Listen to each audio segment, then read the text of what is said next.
Hello बच्चों, let's read this question. The question say that which of the following reaction does not take place by SN2 reaction. बच्चों यहाँ पे चार option given हैं, इन चारों में से हमसे ये बोला गया है कि कौन सा रिएक्शन SN2 रिएक्शन नहीं देता है। तो सबसे पहले समझेंगे की कॉन्सेप्ट होगा SN2 रिएक्शन। अब सबसे पहले समझेंगे SN2 रिएक्शन क्या होता है। बाइमोलिक्यूलर nucleophilic substitution reaction.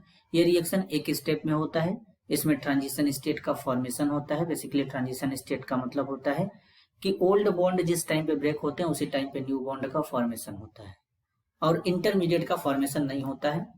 Basically nucleophile जिस कार्बन के ऊपर अटैक करता है उस कार्बन पर स्टेरिक हिंड्रेंस नहीं होना चाहिए। तो सबसे पहले हम यहाँ पर ए वाले रिएक्शन को देखेंगे। तो ए वाले रिएक्शन में यहाँ पे क्या है बच्चों, यहाँ पर एक 5 मेंबर्ड रिंग है इस तरीके से, और यहाँ पे CH2S है, सल्फर के पास लोन पेयर है। अब बेसिकली इसको ट्रीट कर रहे हैं CH3 के साथ में। तो अब यहाँ पे क्लोरीन है, तो क्लोरीन यहाँ से एज ए लिविंग ग्रुप बाहर जाएगा, ये इस पे अटैक करेगा अगर हम ऐसा सोचते हैं तो।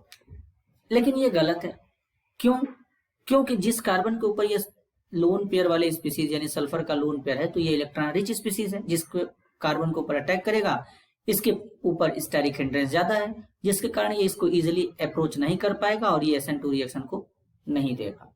अगर हम बी वाले रिएक्शन में देखें तो यहाँ पर Cl है, Cl के साथ में यहाँ पर इस तरीके से डबल बॉन्ड O है, देन यहाँ पे कार्बन ऑक्सीजन और एक इथाइल ग्रुप है इस ऑक्सीजन के साथ में। अब इसको जब NaI एसीटोन के साथ बच्चों ट्रीट करेंगे, NaI एसीटोन के साथ ट्रीट करेंगे तो Na पे प्लस I पे माइनस, तो यहाँ से Cl as a living group बाहर चला जाएगा। जब Cl लिविंग ग्रुप बाहर चला जाएगा तो इसके जगह पे आयोडीन इस तरीके से जुड़ जाएगा, देन यहाँ पे फिर एक carbon C double bond O, फिर एक ऑक्सीजन और यहाँ पे एक इथाइल ग्रुप इस तरीके से जुड़ जाएगा। इसका मतलब ये SN2 रिएक्शन देगा। अब कैसे पता? SN2 रिएक्शन में हम लोग क्या करते हैं बच्चों, बेसिकली जो SN2 रिएक्शन होता है वो पोलर एप्रोटिक सॉल्वेंट को प्रेफर करता है। तो अब यहाँ पर ये जो एसीटोन है ये पोलर तो होता है लेकिन एप्रोटिक होता है क्योंकि इसके पास एसिडिक हाइड्रोजन नहीं होता। इसी तरीके से अगर हम रिएक्शन यहाँ पे जो C वाला है इसको कंप्लीट करें तो यहाँ पर क्या है, एक इस तरीके से है। अब यहाँ पे OTS ग्रुप जुड़ा है, OTS ग्रुप एक अच्छा लिविंग ग्रुप होता है, तो NaI एसीटोन के साथ में हम ट्रीट करेंगे।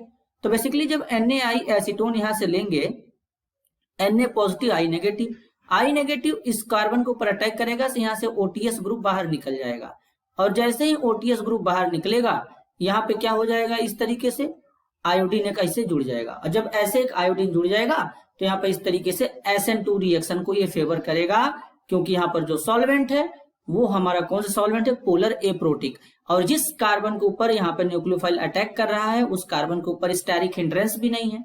इसी तरीके से अगर हम डी वाले रिएक्शन को देखें तो यहाँ पर डी वाले रिएक्शन में इस तरीके से सबसे पहले ऑक्सीजन है। अब यहाँ पे क्या होगा, इसके साथ में यहाँ पर एक OTS ग्रुप फिर से बच्चों लग गया है। अब ये OTS ग्रुप एक अच्छा लिविंग ग्रुप है तो यहाँ से ये चला जाएगा, और इस कार्बन पे स्टेरिक हिंड्रेंस भी नहीं है तो इसलिए इजिली यहाँ से NaI एसीटोन को के साथ ट्रीट करेंगे। तो यहाँ से जैसे ही OTS ग्रुप बाहर जाएगा, OTS ग्रुप के बाहर जाते ही इसके जगह पे यहाँ पे आयोडीन जुड़ जाएगा कुछ इस तरीके से। अब यहाँ से जब आयोडीन जुड़ेगा तो यहाँ पे इस तरीके से रिएक्शन बेसिकली प्रोसीड होगा, यहाँ पे I लग जाएगा। तो इस तरीके से यहाँ पर ये SN2 रिएक्शन को फेवर कर लेंगे। तो अब यहाँ पे कौन SN2 रिएक्शन को नहीं देगा, तो यहाँ पर जो ऑप्शन ए वाला रिएक्शन है ये SN2 से नहीं जाएगा। तो इस क्वेश्चन के लिए जो करेक्ट आंसर होगा ये होगा ऑप्शन ए, क्योंकि क्वेश्चन में हमसे पूछा गया था जो SN2 रिएक्शन नहीं देगा उसी को बताना था। तो इस क्वेश्चन के लिए करेक्ट आंसर होगा option A. This is your answer. I hope you understood it well.